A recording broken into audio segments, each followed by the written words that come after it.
Hi hello అండి, welcome to my channel. దయచేసి చూస్తున్న అందరూ కూడా మీకు నచ్చితే లైక్ షేర్ చేసి సబ్స్క్రైబ్ చేసుకొని కామెంట్ చేయండి.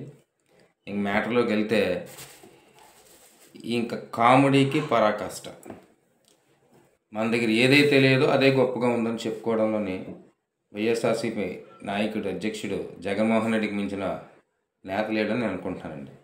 ఎందుకంటే నిన్న ఒక వీడియో చూసా, అర్థే కానీ మార్క్ మై వర్డ్స్, జీవితంలో ఎప్పుడు కూడా బీజేపీనితోని సపోర్ట్ చేయడం జరగదు, కలడం జరగదు అని చాలా పెద్ద పెద్ద మాటలు మాట్లాడారు జగన్మోహన్ రెడ్డి గారు. అదే మాట తప్పని మడం తప్పని మహానేత. నిన్న పేపర్లో చూస్తే బేషరతుగా ఉపరాష్ట్రపతి అభ్యర్థికి మా మద్దతు అని బొత్స సత్యనారాయణ గారు స్టేట్మెంట్ ఇవ్వడం జరిగింది. అంటే చెప్పే మాటకి చేసే పనికి సంబంధం లేకుండా అబద్ధాలను కూడా ఖచ్చితంగా నిజాలుగా, మోసాలను కూడా గొప్పగా మాడిఫైడ్ చేసుకొని చెప్పడంలోని వైఎస్ఆర్సీపీ నాయకులకు మించిన నాయకులే లేరండి. రీసెంట్గా స్టీల్ ప్లాంట్ మీద బురద జల్లడం మొదలుపెట్టారు. ఇదిగోగా అయిపోతుంది, దీన్ని ప్రైవేటీకరణ చేసేస్తున్నారు, ఈ జీవో వచ్చింది ఆ జీవో వచ్చింది అని చెప్తున్నారు. టీడీపీ నాయకులు బలంగానే దాన్ని కౌంటర్ ఇస్తున్నప్పటికీ ఇప్పుడు బురద జల్లినంత ఈజీగా బురద కడుక్కోవడం చాలా కష్టం. వీళ్ళు చేస్తున్న పని ఏంటంటే ఏమీ లేని దగ్గర రీసెంట్గా స్త్రీశక్తి పథకం కానీ, అన్నదాత పథకం కానీ, తల్లికి వందన పథకం కానీ పబ్లిక్లో భారీగా వెళ్తున్న దానికి ఏదో చెయ్యాలని యాతనలో బురదలోకి దుండ్రి దాన్ని విదిలించి నలుగురి మీదకి తొలగొట్టే పనిలో ఉన్నారు వైసీపీ వాళ్ళు. ఇది నా ఓపెన్ ఛాలెంజ్ అండి.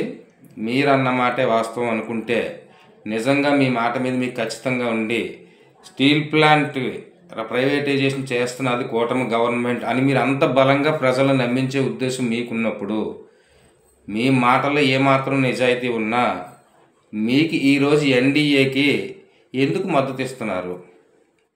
అంటే ఎన్డీఏ తాలూకు నిర్ణయాలు మీకు నచ్చేస్తున్నారా, లేదంటే ఒక నిజంగా మీరు అంటున్న స్టీల్ ప్లాంట్ ప్రైవేటైజేషన్ని మీరు ఆహ్వానిస్తున్నారా? సమాధానం చెప్పాలి. మీరు ఇవాళ ఉపరాష్ట్రపతి అభ్యర్థికి బేషరతుగా మీరు మద్దతు తెలియజేస్తున్నారంటే, ఒకటి మీరు చేస్తున్నది ఫేక్ ప్రచారం ఒప్పుకోండి, లేదా ప్రైవేటైజేషన్ చేసింది నిజమైతే ఆ ప్రైవేటైజేషన్ని మీరు అంగీకరిస్తున్నట్టు వెల్కమ్ చేస్తున్నట్టు ఒప్పుకోండి.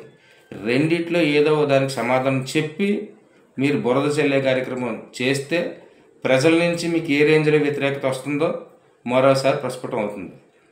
కాబట్టి మాటలు అనడం కాదండి, సింహం సింగిల్గా వస్తుంది, మాట తప్పం మడం తెప్పం ఇలాంటి స్టేట్మెంట్స్ ఇవ్వడం కాదు. మీకు మరోసారి ఛాలెంజ్, ఆ మాట మీద ఉపరాష్ట్రపతి ఎన్నిక మీద మీరు కౌంటర్ ఇవ్వగలిగితే ఇస్తారని, ఆ కౌంటర్ కోసం వెయిట్ చేస్తూ మీ కిరణ్ కుమార్. Thank you.